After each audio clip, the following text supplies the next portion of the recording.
So it's now off to New Hampshire, a great place. We won it last time, and we won it both times, and we love it. The people are great. But, you know, the truth is the people in our country are great. They're all great. We love Iowa, but they're all great. They only want to see one thing. They want our country to come back. They're embarrassed by what's going on. Our country is laughed at. All over the world, they're laughing at us.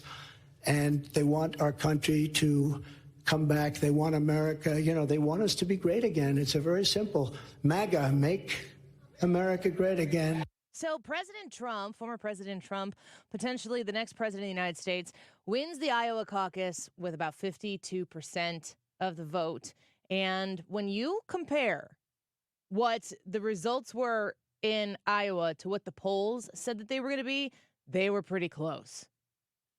Ron DeSantis and Nikki Haley both within the margin of error of most polls, and they performed pretty much the way the polls said that they were going to perform. And I would say that's a little refreshing, unusual. I don't know that if I'm going to turn myself completely over to the idea that those polls are going to be gospel at this point, but a bit refreshing that what we've been led to believe is actually the way it turned out. Welcome to the Andy Fry Show. We covered a lot of Iowa caucus prep yesterday here on the show. Brad and I did, and we are excited to finally have some results. Let's listen in here as it was officially called. Based on the first results and our Fox News voter analysis, the Fox News decision desk can now project that former President Donald Trump will win the Iowa caucuses. He will take the lion's share of the state's 40 delegates. This result really solidifies his place as the current frontrunner for the nomination. Former Governor Haley and Governor DeSantis fighting for second. And this is really going to maybe last a while because it's a close race right now, how we see it based on the numbers we're looking at. So were you surprised by that? Because the one thing that I can sort of liken this to, this other scenario might be a little more abrupt, was in 2018, midterm election. We're doing election coverage here on 97.1. The studio's packed with people. It's the evening. 97.1 is a buzz with everything that's going on. I walk in the door to take my spot in the studio along with with our cohorts here on 97.1 for that coverage. I didn't even make it around the desk here for them to project J.B. Pritzker as the governor of Illinois, which was what I was really hanging my hat on. I was really hoping hope against hope that Rauner would pull it out at the end. And I mean, it was such a trouncing that it was basically the first election called when the Central Time Zone polls closed. It was devastating at that time. And honestly, I can say I'll follow up with that and say it's been devastating for Illinois every day since. Last night, sitting down in my chair, getting ready for the first night of actual real results in the 2024 election cycle. And boom, there it is. Donald Trump projected the winner of the caucus. I'm very curious about the timing of the call, the notifications that went out. There are a lot of reports of people who were inside polling places, caucus areas, that were in the process of voting. And you know, I think that if you're looking at races that took place maybe in the state of Arizona or other places, if races were being called and winners being projected, and those races come down to be such a small margin of victory, that makes an impact.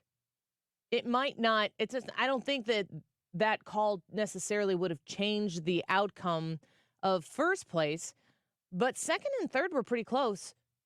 And it just kind of makes me wonder why that happens the way it did. It seems like there should be some sort of journalistic integrity to where nobody's allowed to call a race until X amount of time or confirmation that all the polls are closed. I don't know.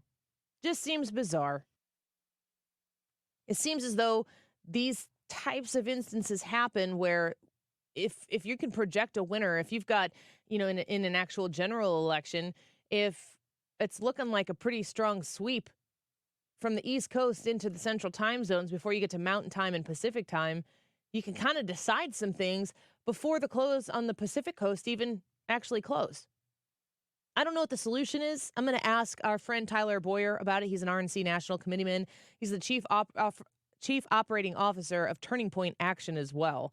He's going to be with us at 1:25. He's been with us before. He is very well versed in these kinds of things. He's also in Arizona located, so he's paying very close attention to how these elections are run and the way that they are presented and called and all of that. So if you have questions about that, we will get to the bottom of it with Tyler Boyer at 1:25. Watching President Trump last night speak after his victory was very much so what I've been hoping to see from Donald Trump on this campaign trail. Listening to him address the situation at hand, talk about Joe Biden, who I want to be the person who we're focusing our attention on. And I understand the muck that you have to go through in a primary in order to get to the place where you can focus on Joe Biden as the guy. I understand that. But I feel as though the emphasis that has been made on just all-out slandering Ron DeSantis in the stupidest possible ways. I mean, the juvenile ways with which the Trump campaign has worked to attack Ron DeSantis, backed up with a ton of money, is incredibly annoying to me. I can be tracking, this is just my personal experience, and some of y'all are going to say, Annie, grow some thick skin. I've got some pretty thick skin, but I'm just telling you honestly where I am because there's a lot of people who listen to the show who tell me the exact same thing. So I think it's important for me to say it out loud. When Donald Trump is lobbing bombs and talking about what he would do versus what Joe Biden is doing, and he's being aggressive with it, I don't mind that at all because we have a common opponent in those conversations. When he starts to move into his primary opponents and he says one of the stupid names he's given Ron DeSantis, I'm out. I mean, it's that simple. I'm just out because I don't feel as though the nicknames are A, necessary, or B, they're not accurate. So it frustrates me. It bothers me. That's just the truth of it. It doesn't stop me. I'm not so thin-skinned that it's going to stop me from voting for him and trying to support Joe Biden. I mean, knock it off if you think that that's when somebody criticizes Donald Trump for doing something that they don't like in this regard. Listen to those people because they're not saying that they don't support Donald Trump. They're saying there's something that Donald Trump does that they don't prefer, they don't like. There's nothing wrong with that. We need to be able to have that discourse. Last night, Trump didn't do it. And what I'm seeing a lot of and hearing a lot of is people commending him for a really nice speech after he won the Iowa Caucus. He decisively won the Iowa Caucus. He didn't take that opportunity to dunk on his primary opponents. He squarely focused on two things: gratitude and Joe Biden. And this is the way Trump wins. This is refreshing for me. This is refreshing for me enough that I can read the tea leaves. I know that Ron DeSantis' path towards victory here is only through a few sorts of mishaps, which Vivek Ramaswamy in his concession speech last night said, the only path for us here involves circumstances that he doesn't want to see happen. I don't see Ron DeSantis having a pathway to 2024 victory that isn't barring something incredibly unusual. And I can admit that, and I still like Ron DeSantis, and I still hope that he's going to be my president, but I can also face reality and know that Donald Trump's going to be the nominee, and I want Donald Trump to win, and I know that Donald Trump, of those three, Trump, Haley, and DeSantis, I think Trump is going to have the hardest time pulling off victory in November. That doesn't mean I don't think he can, and it doesn't mean that I won't vote for him. But I think there are some challenges that are completely out of his control, that are completely unfair, and there are a few that are within his control. I am a suburban woman. That is a very valuable commodity in the Trump campaign because apparently he has problems with suburban women. And I don't like the fact that suburban women are always painted as these emotional, thin-skinned people who once Donald Trump says something that is, I'm just going to use the easy word here, mean, that they just crumble and boo-hoo and then go vote for the hard-on-the-sleeve liberal that's running for office. That's not the way it is. Because those suburban women care about a few incredibly important things. And I discussed this yesterday with Kayleigh McEnany. I've got a 14-year-old son. He'll be 15 at the end of this year, which means the next president, the person who wins the election in November of 2024, will be the president when my son turns 18. And if the world is on fire the way that it is right now when my son turns 18, that commander-in-chief means a hell of a lot to me.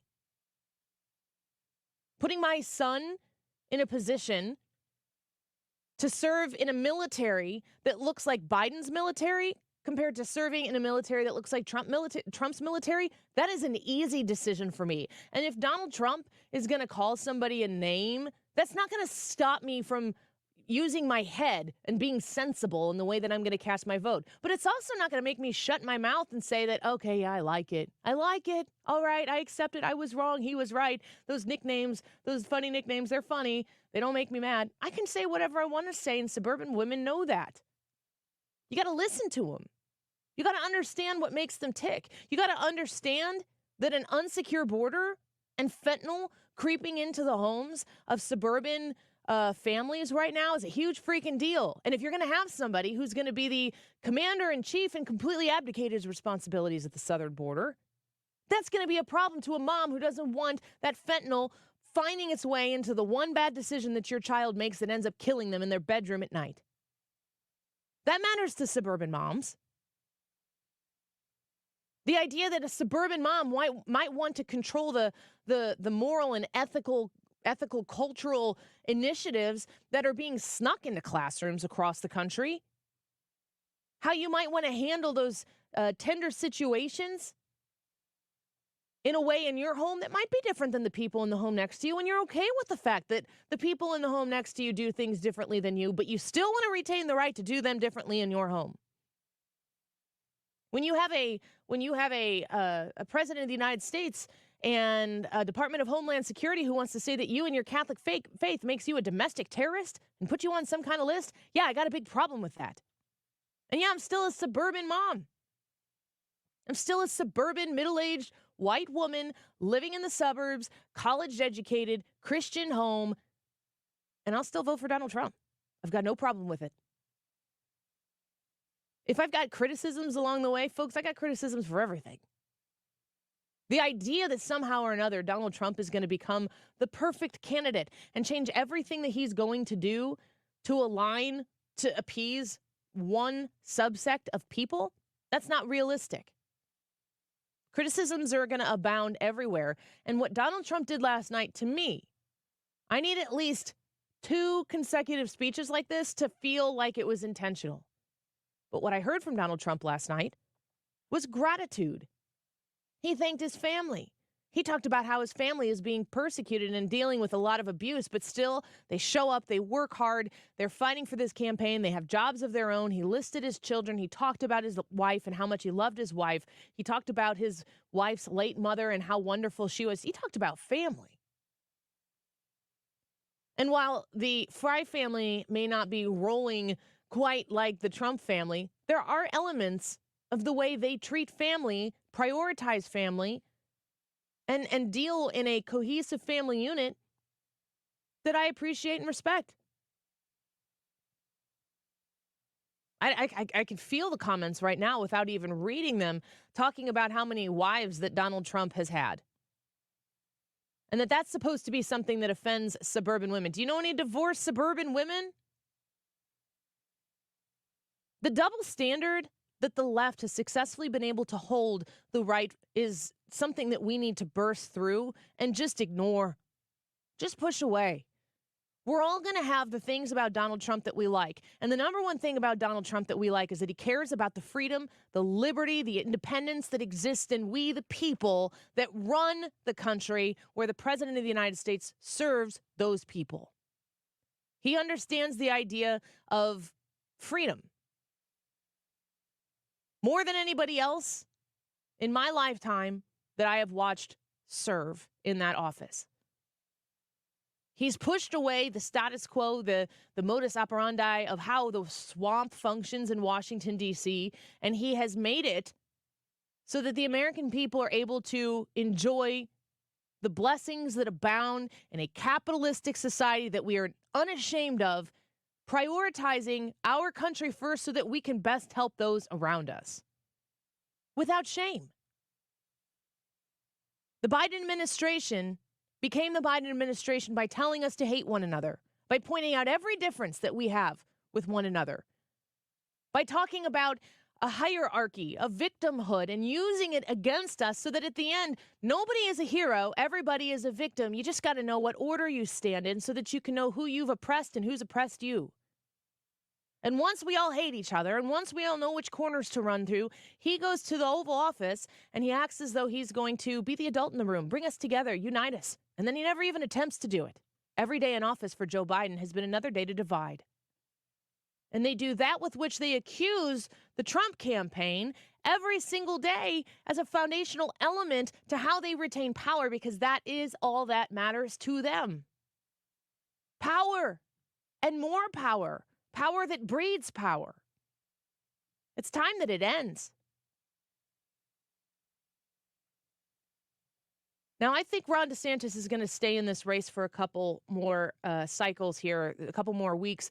And I want Ron DeSantis to drop out. And I put this on Twitter last night. I wish Ron DeSantis would have come out last night and said, you know what? It's clear.